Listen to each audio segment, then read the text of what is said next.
They're laughing, Victor Langston whispered, stunned. The billionaire, hardened by loss, pushed open the playroom door, expecting silence from his twin daughters, Lily and Rose, golden-haired girls whose hearts were locked since their mother vanished with her lover. Instead, he froze. The girls knelt beside Aisha, their African-American nanny, her arms and belly a canvas of childish art. Birds, stars, a crooked sun.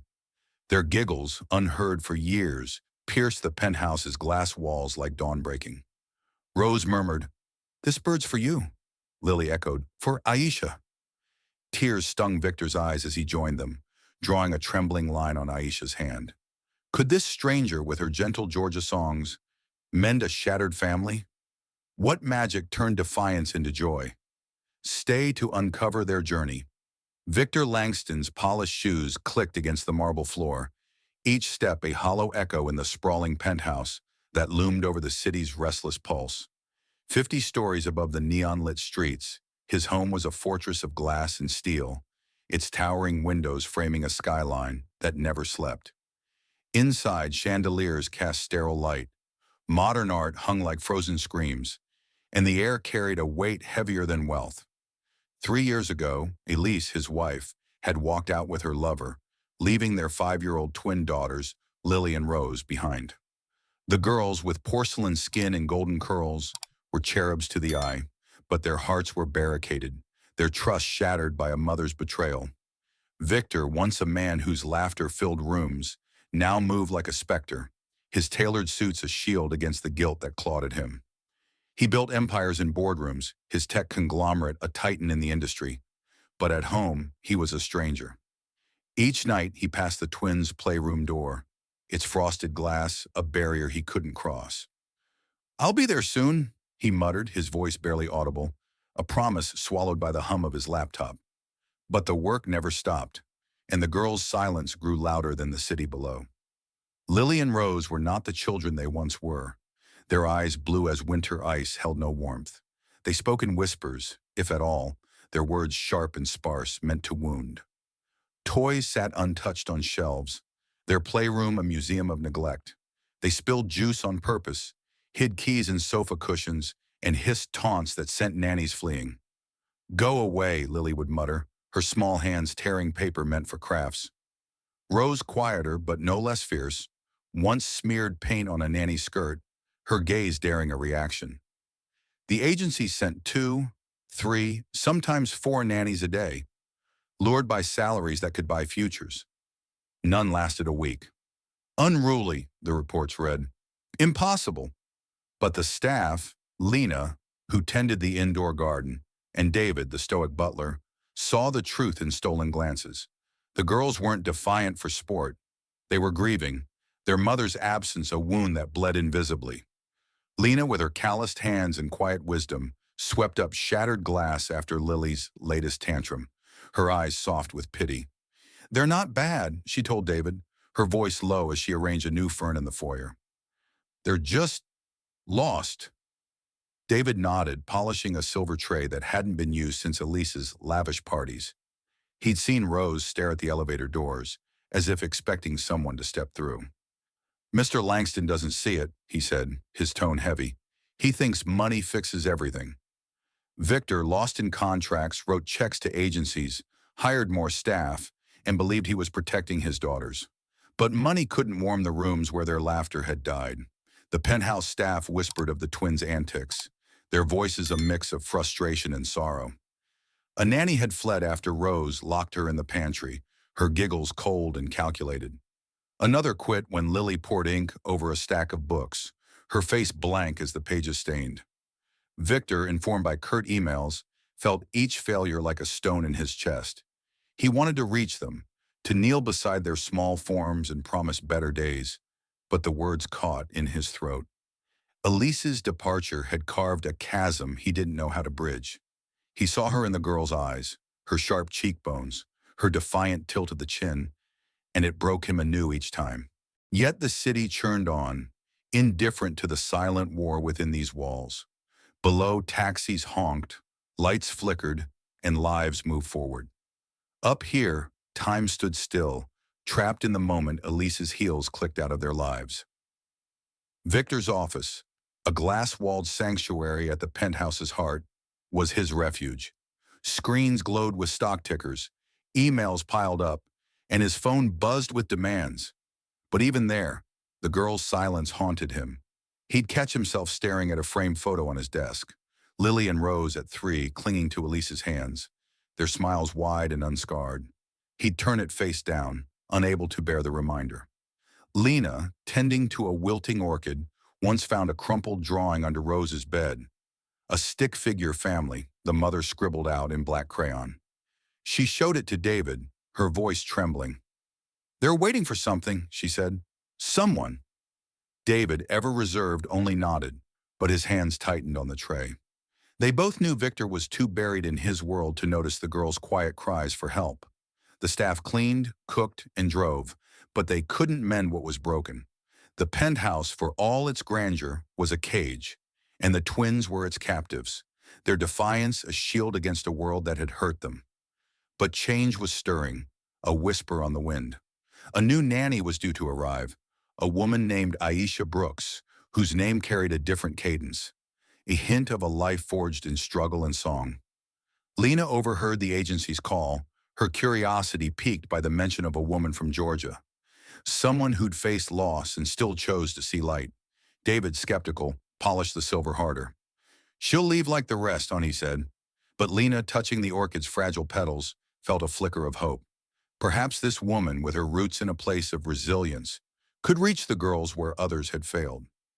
Perhaps she could turn this cage of glass and grief into something resembling a home. Victor, unaware of the shift, closed his laptop, his eyes burning from hours of work.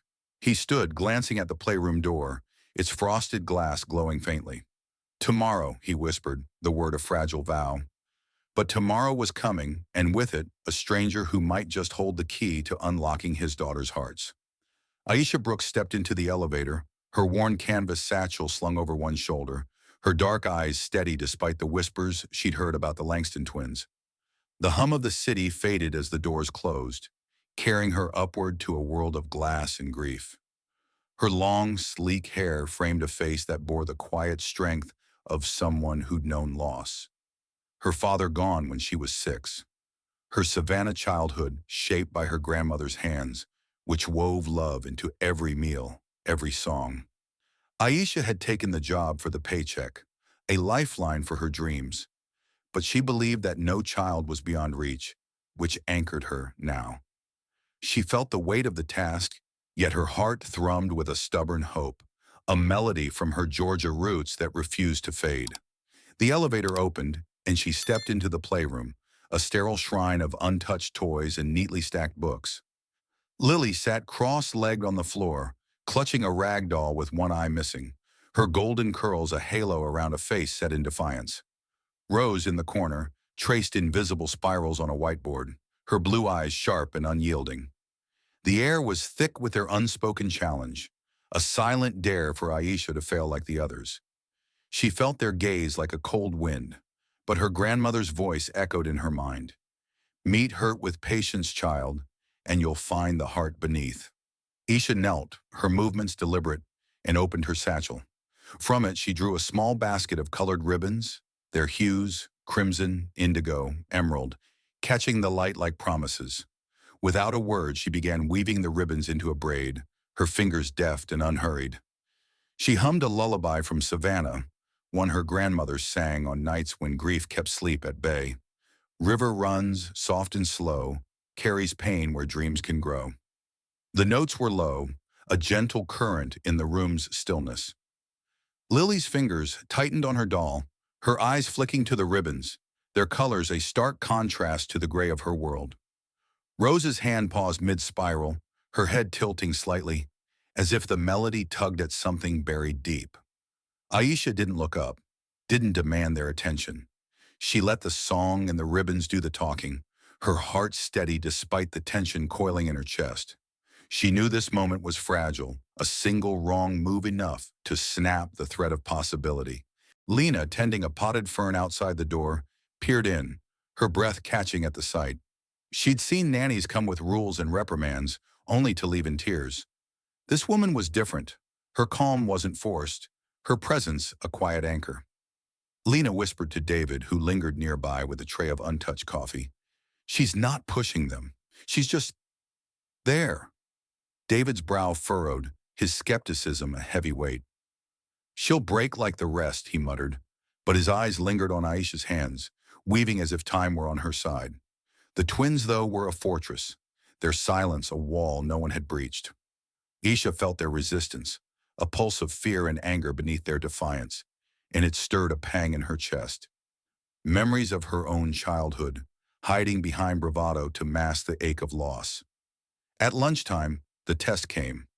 Rose, with a flick of her wrist, knocked over a glass of milk, the liquid pooling on the glass table like a challenge.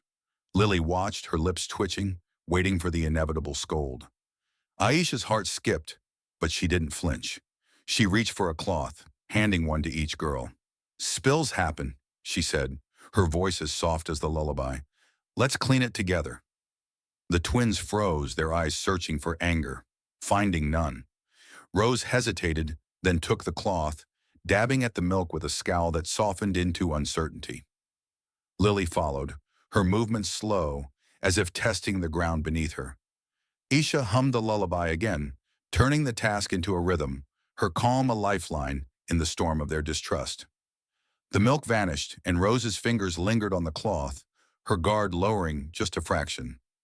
Lena, watching from the doorway, clutched her pruning shears, her eyes misty. "She's not running," she whispered to David, who nodded, his skepticism cracking. Victor, passing by with a phone pressed to his ear, caught a glimpse of the scene but didn't pause. His heart, heavy with guilt, couldn't yet see the shift. A spark in the twins' eyes, a flicker of something alive. He muttered into the phone, "Send another nanny tomorrow," certain Aisha would falter. But Aisha, sitting with the girls, felt a quiet triumph. The ribbons lay unfinished. The lullaby still hummed, but she sensed the first crack in their wall. She thought of her grandmother, who taught her to plant seeds in barren soil, to sing through sorrow. These girls, she knew, were not unreachable, just waiting for someone to stay. As the day ended, Aisha packed her satchel, her fingers brushing the ribbons. Lily's gaze lingered on them, a silent question in her eyes. Rose, still tracing spirals, paused to watch Aisha leave, her whiteboard now dotted with a single indigo line. Aisha's heart swelled, not with victory, but with hope. A fragile, stubborn hope that she could be the one to reach them. Outside, the city roared, but in that room a small melody had begun to weave its way through the silence, a promise of something new. The playroom hummed with a fragile new energy, sunlight slanting through the towering windows, casting golden bars across the floor where Lily and Rose sat. Aisha Brooks returned, her canvas satchel slung over her shoulder, her dark eyes bright with the same unyielding hope that had carried her through her first day. The twins' laughter, though fleeting, had left a mark on her heart, like a seed taking root in Savannah's stubborn soil. Lily clutched her rag doll, its single eye staring blankly, her fingers twitching as if itching to reach for something new. Rose, perched by her whiteboard, drew slower spirals, her gaze flicking toward Aisha with a wariness softened by curiosity. The air held a delicate tension, a tightrope between distrust and the faint pull of connection. Aisha felt it, her chest tight with the weight of their guarded hearts, but her grandmother's words steadied her. Trust grows slow like a river carving stone. Aisha knelt, pulling from her satchel a small wooden box filled with smooth painted pebbles, each one etched with simple shapes, a leaf, a wave, a star. She set them on the rug, her movements deliberate, and began arranging them into a pattern, a winding path of colors. "When I was a girl," she said, her voice soft as a breeze, "my grandma told me stories about rivers that carried wishes. Each pebble was a wish," she said. She didn't look at the twins, didn't demand their attention, but her words floated like an invitation. Lily's grip on her doll loosened, her blue eyes tracing the pebble's curves, a flicker of longing breaking through her defiance. Rose's marker paused, her spirals abandoned, as the story tugged at the edges of her carefully built walls. Aisha's heart ached. She saw herself in their silence, a girl hiding behind bravado to shield a broken heart. Lily edged closer, her movements cautious, as if testing the air for danger. She picked up a pebble, its leaf etching cool against her palm, and placed it hesitantly in Aisha's path. Aisha smiled, a quiet glow in her eyes. "That's a good wish," she said, her voice a warm current. Rose watched, her fingers twitching, then reached for a star-etched pebble, setting it down with a faint tremble. The room held its breath, the twins' small acts a fragile bridge over the chasm of their pain. Aisha felt a surge of hope, tempered by the knowledge that one wrong step could shatter it. She continued the story, her voice weaving a tale of a river that carried a lost girl's wishes to a place of belonging. The twins listened, their silence no longer a weapon but a canvas, waiting for color. Lena, pausing her work on a potted ivy, peeked through the door, her breath catching at the sight. She'd seen the twins drive nannies away with calculated chaos, but this was different. Aisha's calm was a magnet, drawing them out. She whispered to David, who stood nearby with a stack of linens. "They're actually with her." David's jaw tightened, his doubt a heavy shadow. "It won't last," he said, but his eyes lingered on the pebbles on Lily's hesitant hand. He'd found a torn drawing once, hidden in Rose's room, a family with the mother's face scratched out, and it had haunted him. Aisha, unaware of this, felt the twins' pain like a pulse, her own memories of loss sharpening her resolve to stay. The test came at lunch. Rose, her eyes glinting with defiance, tipped a bowl of soup, its contents splattering across the table. Lily's lips twitched, a smirk masking her fear of rejection. Aisha's heart stuttered, but she didn't flinch. She grabbed a cloth, handed one to each girl and said, "Mistakes are just stories waiting for a new ending. Let's write this one together." The twins froze, their eyes searching for the anger they'd come to expect. Finding none, Rose took the cloth, her movements slow, as if afraid to believe in Aisha's kindness. Lily followed, her smirk fading into something softer, almost vulnerable. Aisha hummed her grandmother's lullaby, the notes turning the cleanup into a quiet dance. The soup vanished, and Lily's fingers brushed Aisha's as she handed back the cloth, a fleeting touch that carried the weight of trust. Lena, watching from the hall, clutched her ivy pot, her eyes misty. "She's not just staying, she's reaching them," she whispered to David. He nodded, his skepticism cracking like thin ice. Victor, passing by with a phone pressed to his ear, caught the hum of Aisha's voice but didn't stop. His heart, weighed by years of guilt, couldn't yet grasp the shift. The twins' silence was softening, their eyes holding a spark he hadn't seen since before Elise left. He muttered into the phone, "Another nanny won't fix this," blind to the change unfolding before him. Aisha, gathering the pebbles, felt a quiet triumph. The twins' small steps, Lily's pebble, Rose's star, were victories, fragile but real.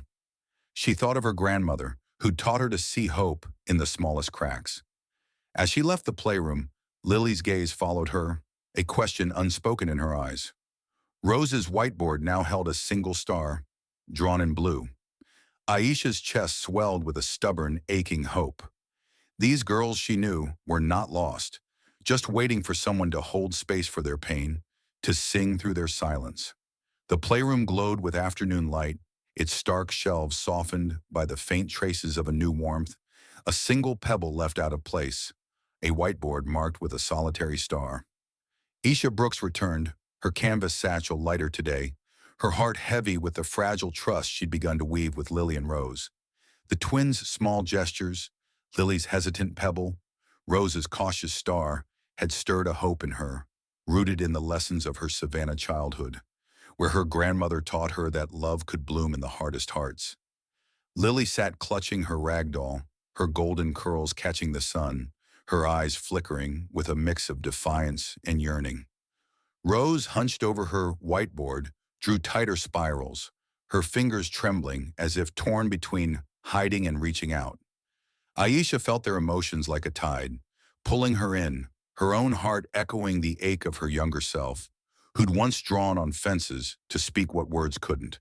Aisha settled on the rug, her cotton blouse loose, revealing the soft curve of her belly, a quiet vulnerability that felt like an offering. From her satchel, she pulled a set of washable markers, their colors vibrant against the room's muted tones.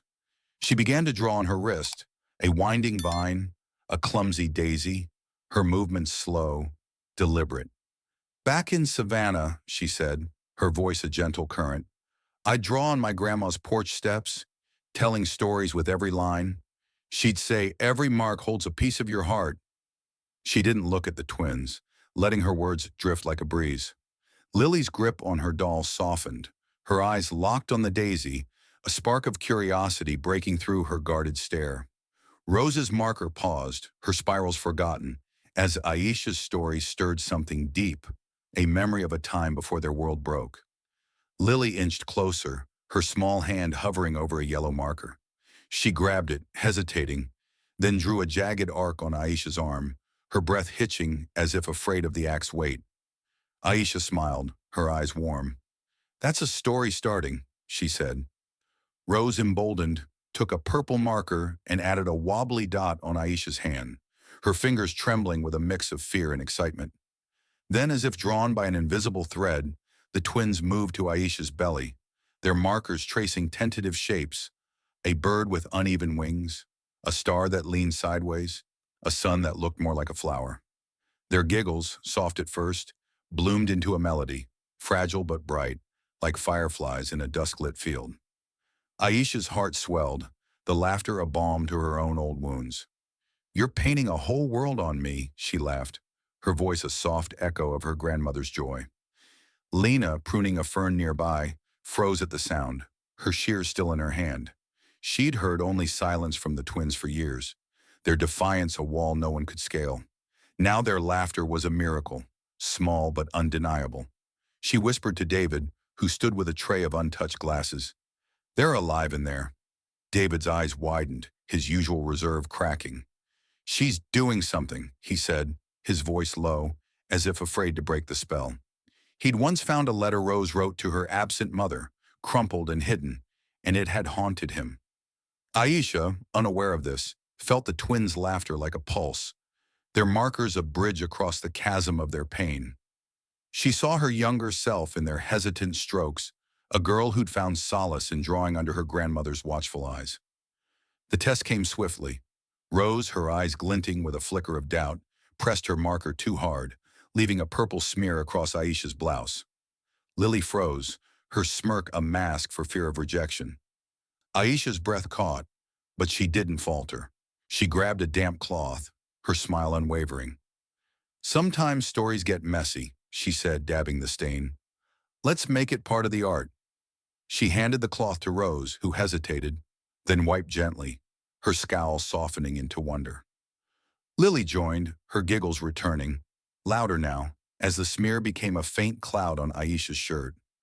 The twins' eyes met Aisha's, searching for judgment, finding only warmth. The room felt alive, the laughter a defiant spark against the shadows of their grief. Victor, passing by with a stack of contracts, caught the sound, a giggle, bright and alien in this house of silence.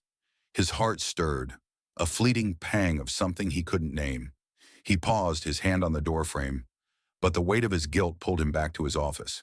She won't last, he muttered, his voice hollow, blind to the light breaking through his daughter's walls. Aisha, gathering her markers, felt a quiet victory. The twins' drawings, birds, stars, suns, were more than art. They were a language, a step toward trust. She thought of her grandmother, who'd said, every mark tells a story, and every story needs someone to listen. As she left, Lily's eyes followed her, a spark of hope in their blue depths. Rose's whiteboard now held a single bird, drawn in purple, its wings uneven but reaching for the sky. The playroom pulsed with a fragile warmth, its once sterile air softened by the echo of giggles and the faint traces of marker stains that lingered in memory. Aisha Brooks returned, her canvas satchel a quiet promise of continuity, her heart alight with the spark kindled by Lily and Rose's laughter the day before. Their drawings, birds, stars, a crooked sun, had painted not just her skin, but a crack in their guarded hearts, and Aisha felt the weight of that trust, delicate as a sparrow's wing. Lily sat on the rug, her rag doll tucked beside her, its single eye less a shield now, her fingers twitching with a hesitant eagerness. Rose, near her whiteboard, drew looser spirals, her blue eyes flickering with a hope she didn't yet trust.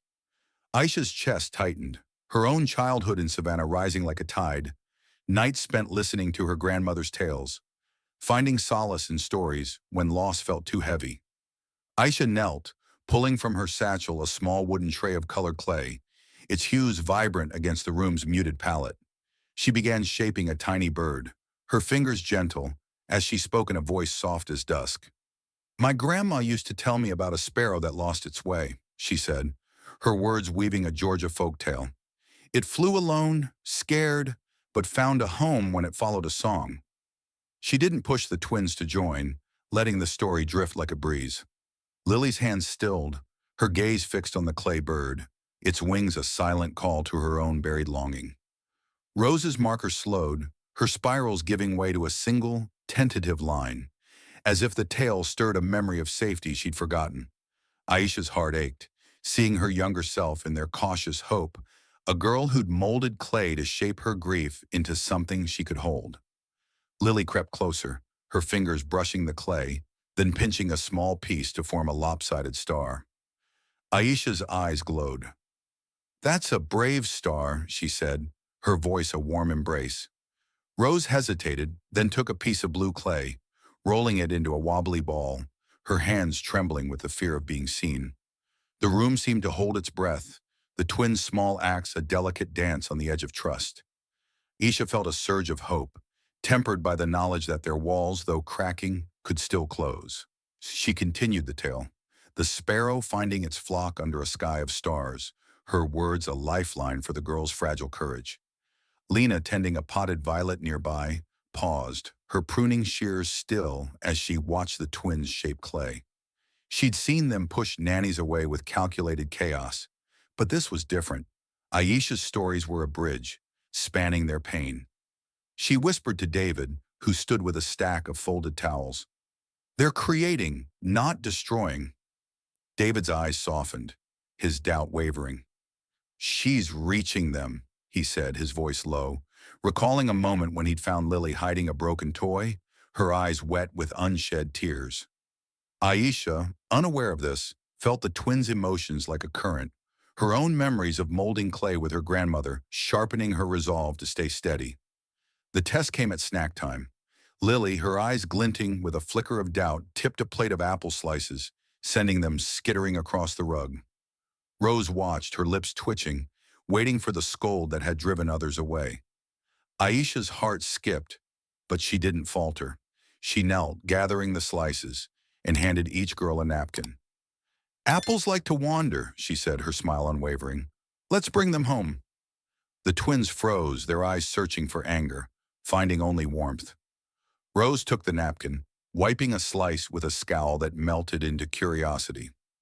Lily followed, her fingers brushing Aisha's as she handed back the napkin, a fleeting touch heavy with trust. Aisha hummed her grandmother's sparrow tale, turning the cleanup into a quiet ritual, the twins' laughter bubbling up, soft but growing, like a stream breaking through stone. Lena, watching from the hall, clutched her violet pot, her eyes misty. "She's teaching them to mend," she whispered to David, who nodded, his reserve cracking further. "They're not fighting her," he said, his voice tinged with wonder. Victor, passing by with a briefcase, caught the sound of laughter, a melody so foreign it pierced his chest. His heart stirred, a fleeting recognition of something alive, but his guilt anchored him.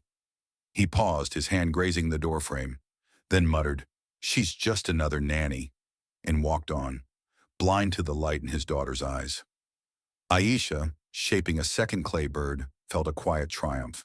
The twins' creations, Lily's star, Rose's ball, were more than clay. They were whispers of a new beginning. She thought of her grandmother who'd said, "Every shape holds a story, and every story needs someone to hold it." As she packed the tray, Lily's gaze lingered on the bird, a spark of courage in her eyes. Rose's whiteboard now held a single clay star, pressed gently into its surface, a fragile promise of something more. The playroom shimmered with a newfound pulse, its once barren air alive with the faint echo of laughter and the ghosts of clay stars left on the rug. Aisha Brooks stepped back into this fragile warmth, her canvas satchel a quiet vow, her heart tethered to the twins' tentative trust. The memory of their giggles, their small hands shaping clay, burned in her chest like a lantern in a storm. Lily sat with her rag doll, its tattered form less a shield now, her golden curls framing eyes that flickered with cautious delight. Rose, by her whiteboard, traced a single wobbly bird, her fingers less rigid, as if the act of creation had loosened a knot in her soul. Aisha felt their emotions like a tide, hope mingling with fear, a dance on the edge of surrender. Her Savannah roots, where her grandmother taught her to hold space for pain, anchored her against the weight of their guarded hearts. Aisha knelt, pulling from her satchel a small notebook and a set of colored pencils, their tips worn from her own childhood sketches. She began drawing, a simple boat on a river, its lines soft under her steady hand. "My grandma used to say," she murmured, her voice a gentle ripple, "that every river carries a story home." She didn't invite the twins, letting the pencil's soft scratches fill the silence.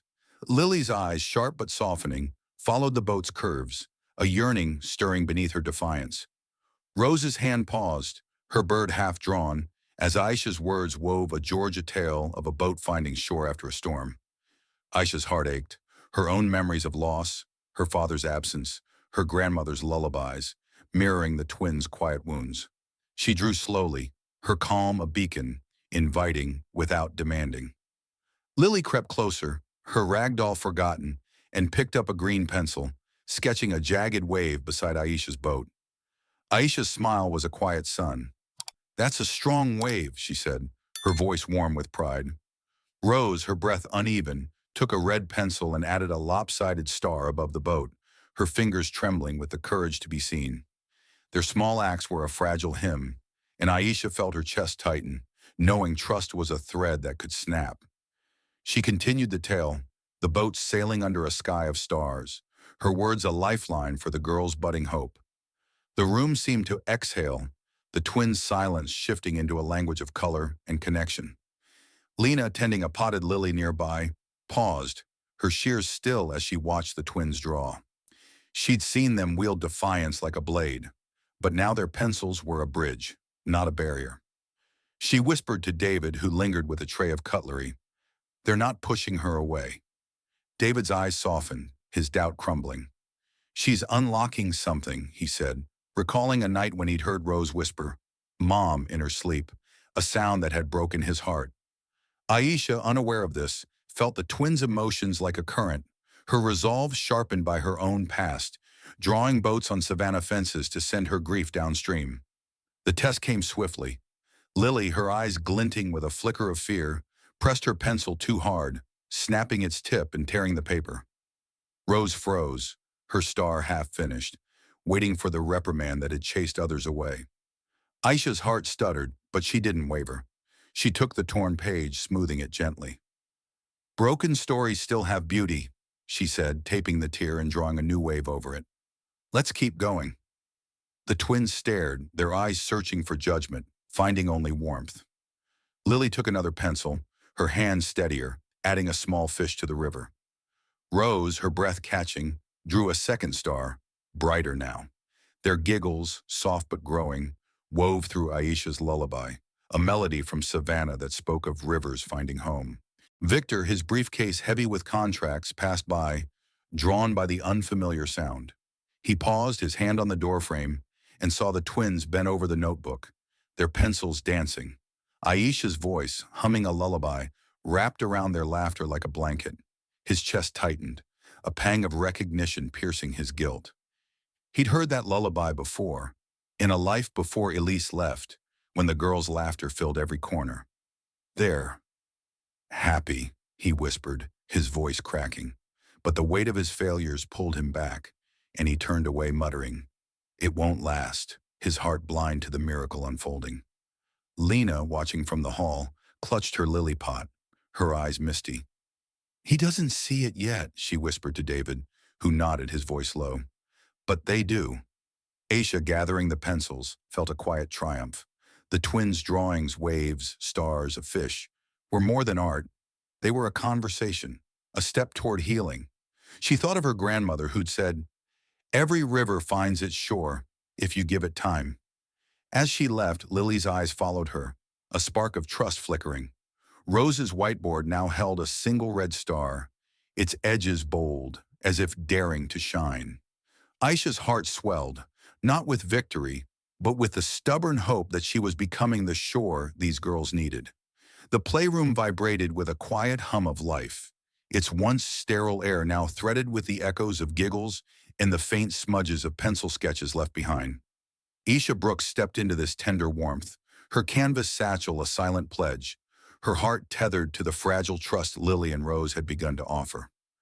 Their drawings, waves, stars, a small fish, had woven a delicate bond, and Aisha felt its weight, like a thread her grandmother once spun in Savannah, strong enough to hold a broken heart together.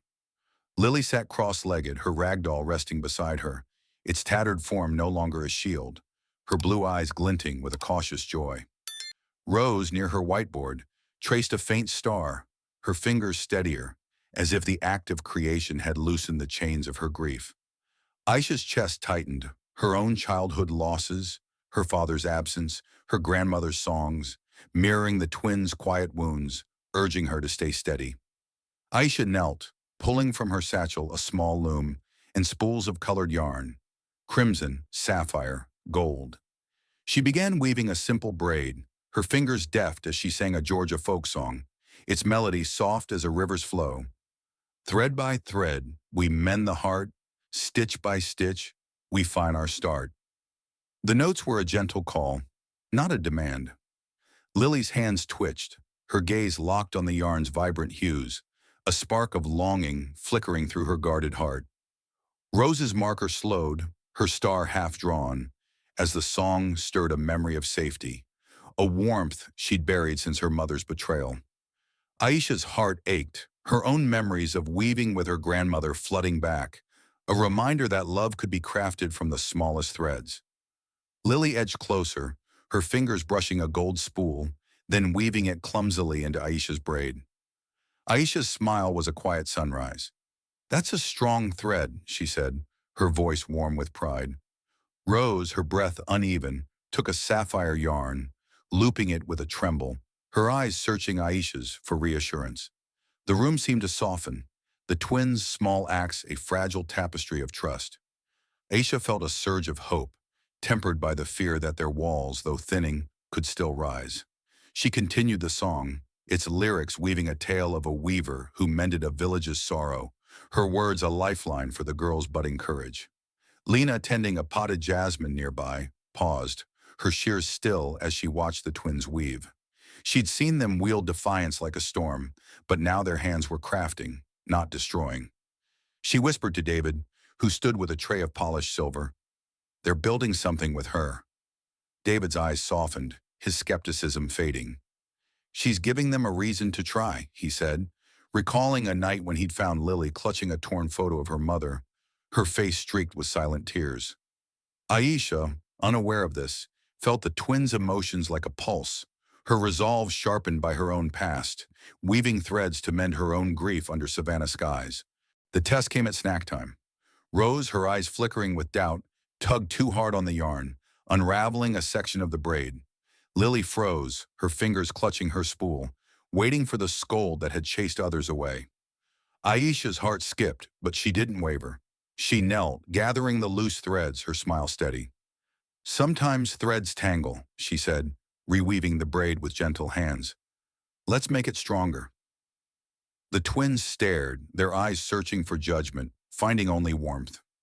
Rose took the yarn, her hands steadier, looping it back into place. Lily joined, her giggles bubbling up, soft but bold as the braid grew anew. Aisha sang the folk song again, turning the mistake into a quiet ritual, the twins' laughter a melody weaving through the room's stillness. Victor, his briefcase heavy with unfinished deals, passed by, drawn by the unfamiliar sound. He paused, his hand on the doorframe, and saw the twins bent over the loom, their fingers entwined with Aisha's yarn, her voice singing of mended hearts, wrapped around their laughter like a thread. His chest tightened, a flood of memories.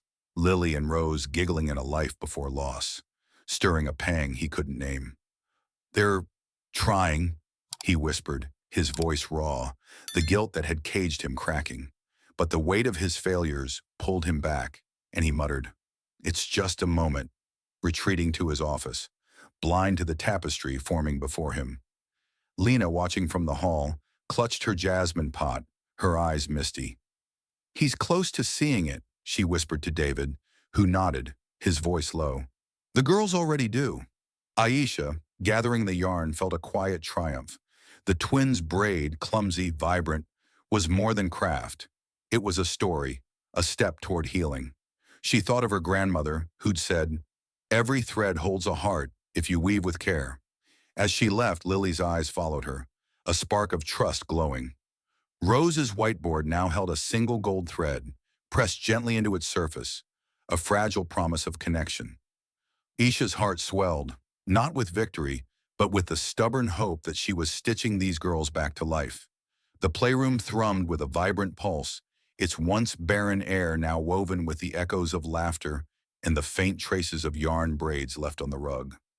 Aisha Brooks stepped into this living warmth, her canvas satchel a final testament to her unwavering presence, her heart alight with the joy of Lily and Rose's transformation. Their small hands, once clenched in defiance, had woven a tapestry of trust, and Aisha felt its weight, like a Savannah sunrise her grandmother once called a promise of new beginnings. Lily sat on the rug, her rag doll resting lightly beside her, its tattered form no longer a barrier, her blue eyes sparkling with unguarded delight. Rose, by her whiteboard, drew a bold star, her fingers steady, as if creation had untangled the knots of her grief. Aisha's chest swelled, her own childhood, shaped by loss and her grandmother's lullabies, mirroring the twins' journey from silence to song. She felt their joy like a tide, lifting her heart, yet tempered by the bittersweet knowledge that her role might soon shift. Aisha knelt, pulling from her satchel a small canvas and a set of watercolors, their hues soft as dawn. She began painting a single bird, its wings spread wide, and sang a Georgia lullaby, its melody a gentle current. "Little bird, fly soft and free, find your home where love will be." The notes were a quiet gift, not a demand. Lily's hands danced, her gaze locked on the bird, a radiant hope replacing her once cold defiance. Rose's marker stilled, her star complete, as the lullaby stirred a warmth she'd buried since her mother's betrayal. Aisha's heart ached, her memories of painting with her grandmother flooding back, colors that held her grief when words failed.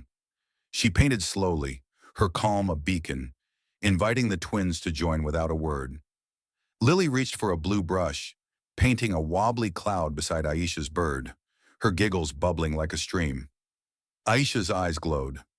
"That's a brave cloud," she said, her voice a warm embrace. Rose, her breath catching, took a red brush and added a heart, its edges uneven but bold, her eyes searching Aisha's for reassurance. The room seemed to sing, the twins' small acts a vibrant hymn of trust.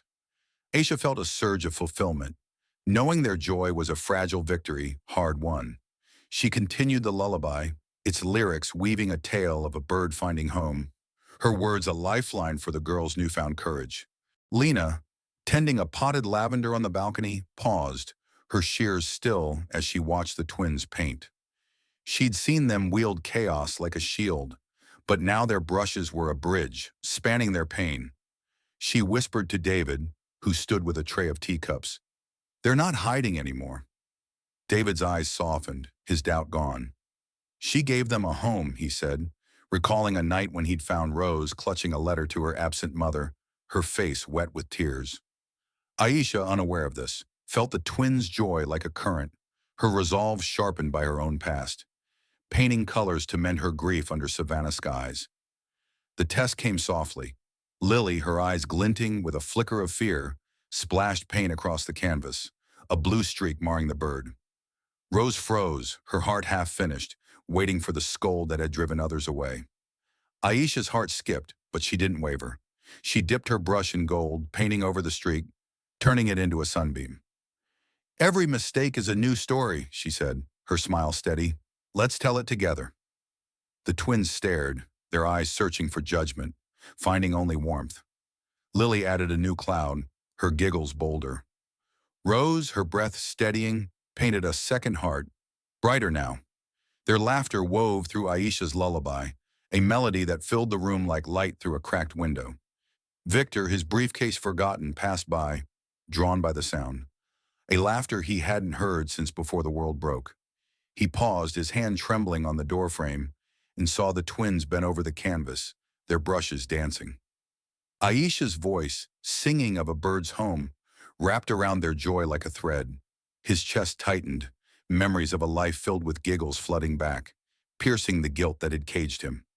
They're alive, he whispered, his voice raw, the walls he'd built crumbling. But a flicker of doubt lingered, and he muttered, "It can't last," stepping back, not yet ready to fully see. Lena, watching from the balcony, clutched her lavender, her eyes misty. "He's almost there," she whispered to David, who nodded, his voice low. "The girls are already home." Aisha, gathering the brushes, felt a quiet fulfillment. The twins' painting, clouds, hearts, a radiant bird, was more than art. It was a declaration of life. She thought of her grandmother, who'd said, "Every color holds a heart if you paint with love." As she left, Lily's eyes followed her, a glow of trust shining. Rose's whiteboard now held a single watercolor heart, its edges bold, as if daring to love. Aisha's heart swelled, not with triumph, but with the stubborn hope that she had helped these girls find their way home. The playroom's warmth lingered, a testament to Lily and Rose's laughter, Aisha's patience, and Victor's rediscovered heart. Their story, a tapestry of broken threads woven anew, reminds us that love can mend even the deepest wounds. Have you ever seen a family find its way back through small, brave acts?